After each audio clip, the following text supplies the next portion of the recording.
ګرانو کتونکو خړې اوبه ړانده میان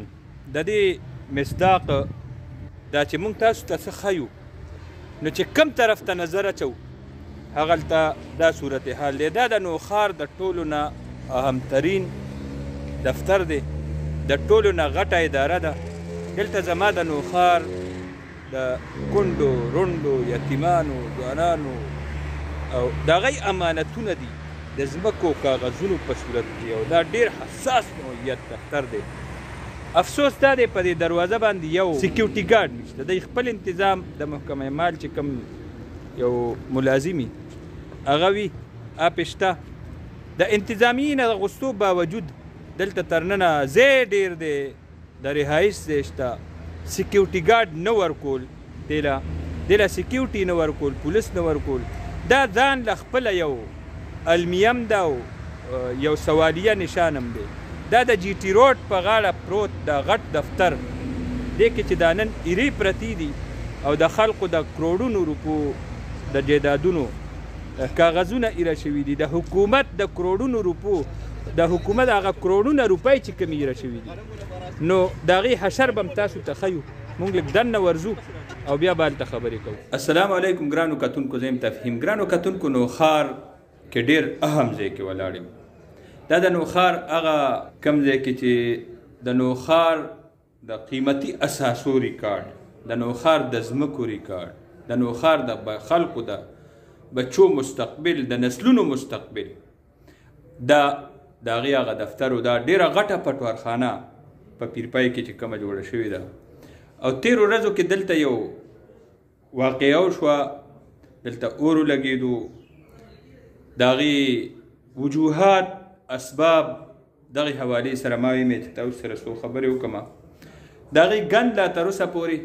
همغه شانتې پروت دی. دا تاسو ته ګیر چاپېره کوم الماری ښکاري. نو اصل کې د دې واقعې په شا زما ملګری شاجیم راغو،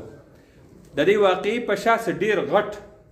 اسباب محرکات دي، او دا د عربونو او کروړونو روپو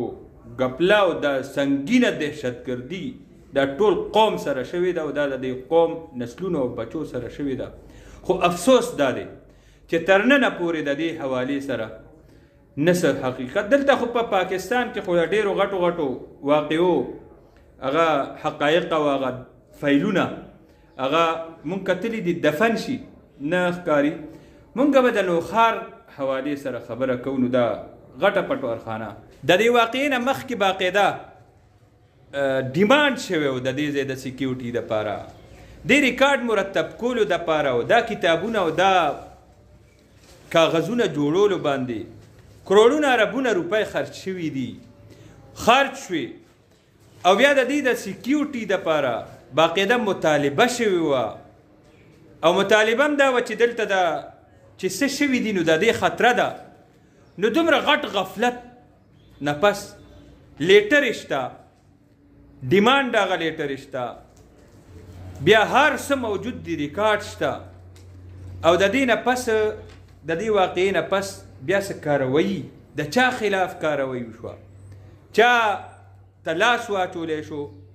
او د قوم د امانتونو د نوښار د دې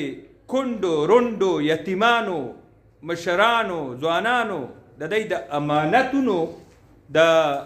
حال ولې شو، دا دومره غټ خیانت ولې شوی دی. او کوه کاته وه، بس یو شی وشو او لاړو، هیره شوه. نن دا سوځېدلې کمرې، دا سوځېدلې ریکارډ، دا الماری، دا سوځېدلی دفتر،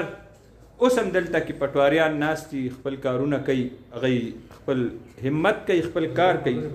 موږ وی چې دا د دې دا ریکارډ، دا الماری، دا چې تاسو ته کوم صورتحال ښکاري، دا تپوس کوي د دې وخت د حاکمانو نه، د دې وخت د ذمهدارانو نه، د دې وخت اختیارمنو نه چې دا چا کړي دي. او دا تپوس کوي چې مونږ د دغه یتیمانو، د دغه کونډو رونډو، د دې مظلومانو د حقوقو اوس چا نه تپوس وکړو، د دې حقوقو هغه وینه مونږ د چا په لاس تلاش کو شاجي څه به وایي ته په کوم المارو کې ګرځې بدقسمتۍ ته وګوره چې زموږ نوښار دی خو دې کې همیشه لپاره خړې اوبه او ړانده کبان دي نوښار کې اندیر نګري او چوپټ رات دی زه په خدای کې دا شان حدیکار دی د بچا انتقال لروړي د انتقال د دبو محمد نومي دا زری پاس دی دا په اور کې پرتی دي چې دی په قرضه اخیسته د بینک نه دی بوله پاس شو هغه داري پراتی دي زه دا اریان دریانې ما دې انتظامیې ته د نوښار نالت دی وي زمونږ د نوښار په انتظامیه به هغې افسرانو چې یو سړی د خپل نوښار ضلعي افسر د خپلې ضلعي حفاظت نشي کولی داسې افسرانو له سزا ورکول پکار دي سزا څه ورکول پکار دي چې دې کې د دې د کوم مشر تحصیلدار لیکلي ورکړو چې موږ ته سکوټ ورکړي ډي سي ته ورکړو ډي پي او ته ورکړو د هغې نه باوجود انتظامیه ښه میدار اوده وه او هغوی په خپلو لوټ مار کې لګیا و څو شوه چې په نړار وز موږ چې څه ته وایو دین دهاړې کسان راغه اته اتنی بجې وي او اور ولګېدو وی دې کې پهله هغه رحیم پټواري که طارق رحیم دی که سریک رحیم و هغه پټواري راغو او چې اور لګېدلې چې ډبل 1 ډبل 2 راغه نوښار وموځې ټول تبا څه چې ټول نوښار لید پیتو نن هغه پټورخانو کې موږ یو کاغذ را وګوره ته په خدای کې تر اوسه پورې پراتی خو نن د دې سور ورځې وشوې چې تر اوسه پورې دې کمرو صفایونه کا او ما غن پروت دی او ما غند قسم درته خورم زه ته شرم پکاره د انتظامی لا سو کوئی مون پلانځي کې وارډ وایسټو سو کوئی مون ډینګځي کې وارډ په سو وایسټو نو خان مطابق نه وارډ نه وایسټو کدا سي وارډ نه داسې وارډ نو ته منظور نه دي او په دې کې سخت انکوایری پکار دا کم افسران چې بدل شو پکار دي چې غل سزا ورکي په دې باندې کروڑو روپو خرچه راغلی خرچه سو په تنخواګانې کې د یو سړي 65,000 چې کوم ریکارډ دي تیارول کمپیوټر اسکولو یې باندې کروڑو په خرچه راغله نن هغه کاغذونه په فریدلي دي نو دا ګرانو کتونکو دا ریکارډ کمپیوټرایز کولو را کې نقصان بچاته د دې ریکارډ کمپیوټرایز کول نه غوښتل دا چا نه غوښتل رکاوټونه څوک بیا د اداري طرف نه حکومت ته اعلی انتظامیې ته باقاعده ریټن تحریري شکل کې ورشي چې د دې د سوځولو انتظام شوی دی تخریبکاري کړي او بیا د هغې خلاف که هغې ته سکیورټي نه ورکېږي کیمرې قدرې دلته نه دي لګېدلي دا دومره لویه پټوارخانه د خدای په رحم و کرم باندې وه او اوس ایري دي هغه ایریم لا تر اوسه پرتې دي د دې هیڅوک جواب نشي ورکولی خو پکار دا دی چې د نوښار او خاص کر د دې اوه موضوع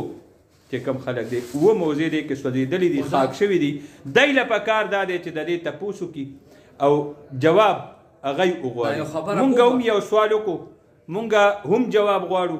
مونږ تپوس کړی دی جواب ورکول د دی حق دی هغه دا یو مشهور دغه دی چې پرتوک د سوړې روړو او چې کومه سوړه رګندم جړه راځي نه دا اوس وګورئ قسم دی چې کوم خوازي نو د دې دا ویژوال به هم تاسو ته ښیو مونږ دلته تاسې راغلي مونږ وی چې یاره د حکومت د خپل چې کوم په دې کورسو باندې د انتظاماتو په کورسو باندې او کم د غټې دعوې کولو والا افسران او کم زمونږ اختیارمن خلک دا کمې دعوې کوي نو دا د هغوی د کارکردګۍ د دغه افسرانو د کارونو د دوی د ټیلنټ د دوی د قابلیت دا د هغوی مخ دی دا د هغوی د ټیلنټ عکاسي کوي